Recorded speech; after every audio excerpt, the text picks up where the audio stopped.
What's up, guys? It's Bob Morielli here with the Tuning School, and on today's Tech Tuesday, we're going to answer the question of how much more power can you make over pump gas if you're using an octane booster, meth injection, E85, or even race fuel, and what's it going to cost you. So stick around and find out.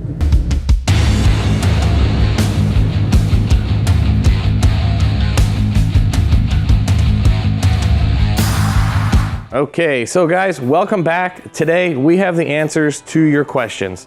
And the biggest question everybody has is how much power can I gain on something other than pump gas, other than like 92, 93 octane straight out of the pump.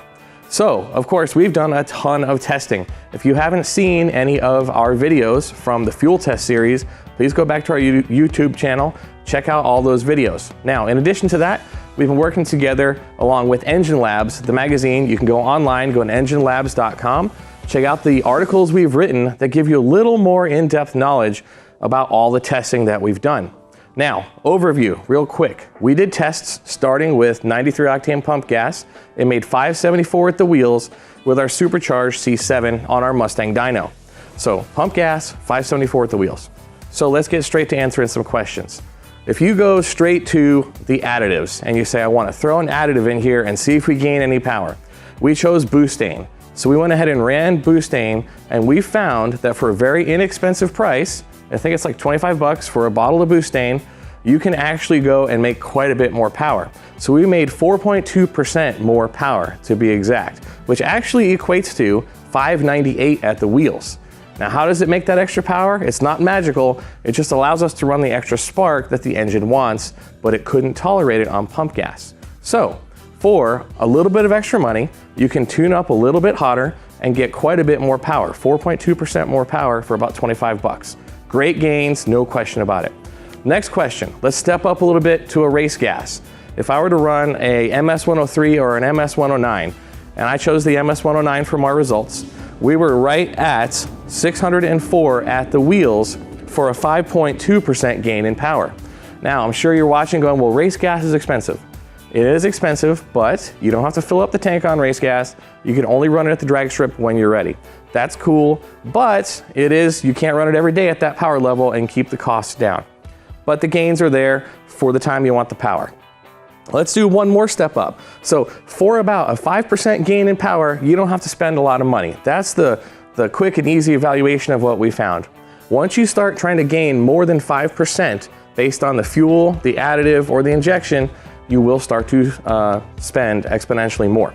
The next group of results are all the injections. So meth injection, or in this case, we also used boost juice. We did find substantially more power, but you're no longer spending 25 bucks to get it. Now you're stepping up to a meth injection kit, which is a good 500 or 600 bucks plus the labor to install it. But you will find gains of about 7 to 9% in power based on what you run. The boost juice makes great power. Straight meth made the best power in our tests. In fact, straight meth ran and made 616 at the wheels, which is a gain of 7.3%. So for about 550, 600 bucks plus some labor, or you can put it in yourself, you can gain about 7% power just by adding the meth injection. And of course, it does carry some power improvement, but you still need to do some tuning. Keep that in mind. Lastly, and the most controversial thing, meth injection versus E85. Everybody on the internet wants to blow this thing up, right?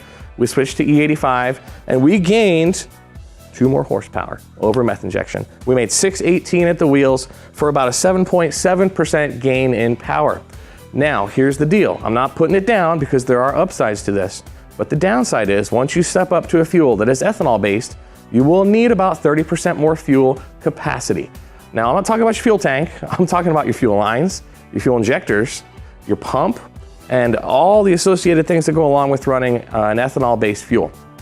So, you have that bracket now where you're going to make 7.7% all the way up to about 10% more power with an ethanol-based fuel, but you're going to spend the most money to do it. And we would estimate you're going to spend about 1,500 bucks and up to move to an ethanol-based fuel. So, quick evaluation. If you want to add about 5% more power, go ahead and get yourself some butane or some MS-109, pop in the tank, do a little bit of tuning, and you'll go from about 574, which was our baseline, to 598 or 604. So a great improvement of about 5%. Now, if you want to go up to 7 or 8% power gains, you're going to do a meth injection kind of kit. You're going to spend about $500-600 plus labor. And then lastly, moving to that last tier of extra power, going to an ethanol-based fuel, you're going to spend probably $1,500, depending on what your car came with originally, but you can get up to about 10% more. And just to give you the total cap, like the very most we made, we ended up making a total of 634 at the wheels when we combined the best of both worlds, which actually turned out to be VP Racing's C85 race fuel that's based on ethanol plus meth injection. So you take some time and think about that, but go home and figure out, do I want to gain 5% power for a little bit of money or 10% power for quite a bit more money? We hope you've enjoyed this video, and for more like it, be sure to check us out on Facebook and follow us on YouTube, and as always, stay tuned.